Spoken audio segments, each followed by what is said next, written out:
لڑکیوں کو اپنی تعریف سننا بہت پسند ہوتا ہے، چاہے وہ جھوٹی ہی کیوں نہ ہو۔ جو شخص جھوٹ بولنے میں جتنا ماہر ہوتا ہے، وہ دوسروں کو جھوٹ پکڑنے میں بھی اتنا ہی ماہر ہوتا ہے۔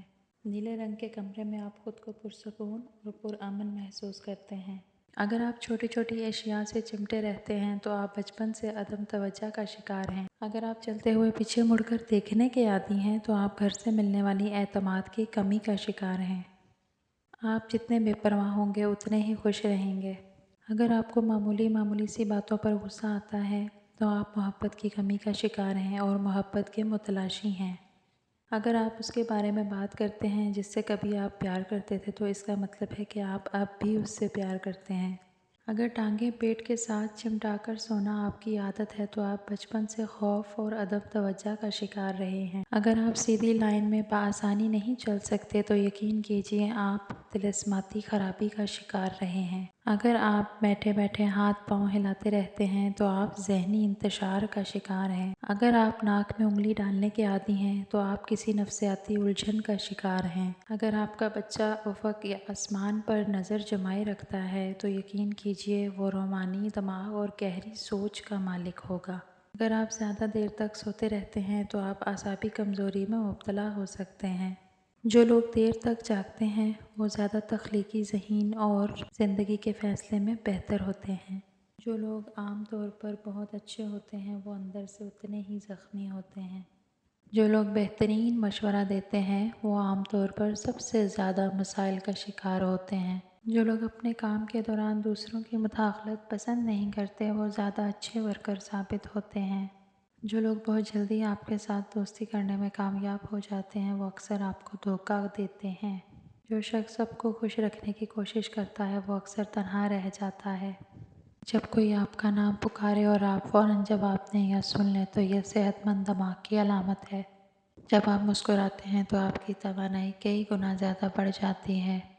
جو بچے جلدی بولنا شروع کر دیتے ہیں ان کی یادداشت بہت مضبوط ہوتی ہے۔ جب آپ کسی سے ہاتھ ملاتے ہیں تو اگر وہ شخص آپ کا ہاتھ فوراً نہیں چھڑاتا تو سمجھ لیجیے کہ آپ ایک بہت پر اعتماد شخص سے مل رہے ہیں۔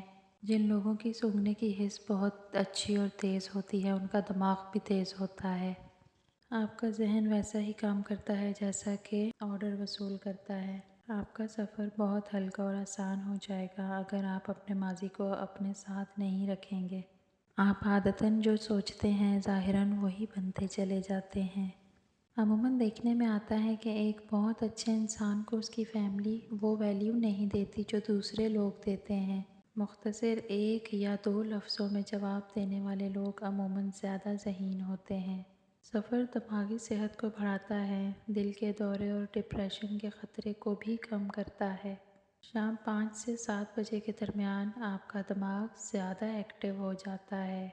رونے والے لوگ اکثر نہ رونے والے لوگوں سے زیادہ مضبوط ہوتے ہیں۔ تجربہ کار لوگوں کی تجاویز کو ضرور سنیں کیونکہ وہ اپنی ناکامی کی وجوہات بھی جانتے ہیں۔ بعض اوقات حسد آپ کے دماغ کا طریقہ ہوتا ہے جو آپ کو دکھاتا ہے کہ آپ کس کی کتنی پرواہ کرتے ہیں۔ رات کو نیند نہ آنے کا مطلب ہے کہ آپ کسی کو خواب میں جاگ رہے ہیں۔ خواتین عام طور پر بھاری آواز والے مردوں کو ترجیح دیتی ہیں کیونکہ وہ زیادہ پر اعتماد اور جارحانہ نظر آتے ہیں۔ خود غرض لوگوں کی دنیا اپنی ذات تک محدود ہوتی ہے۔ آپ ان کے لیے کچھ بھی کر لیں اگلے دن انہیں یاد تک نہیں رہتا۔ کبھی بھی کسی کے ساتھ زیادہ پیار یا دیکھ بھال کا اظہار نہ کریں کیونکہ یہ انسانی رجحان ہے کہ وہ ہمیشہ مفت کی چیز کو کم سمجھتا ہے۔ انسان جتنا ہوشیار ہوتا ہے اتنا ہی تیزی سے سوچتا ہے اور اس کی ذکاوت اتنی ہی سست ہو جاتی ہے۔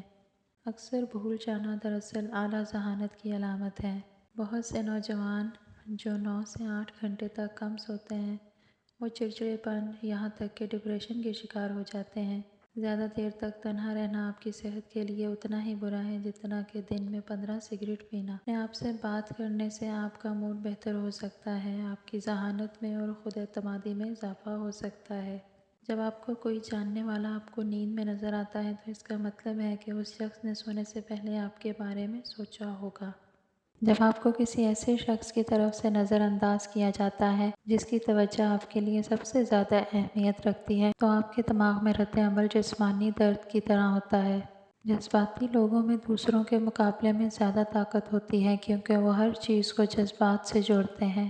جو لوگ خوش ہوتے ہیں وہ دنیا کو اسی طرح دیکھتے ہیں جس طرح وہ دیکھنا چاہتے ہیں، اور جو لوگ اداس ہوتے ہیں وہ دنیا کو اسی طرح دیکھتے ہیں جیسے یہ حقیقت میں ہے۔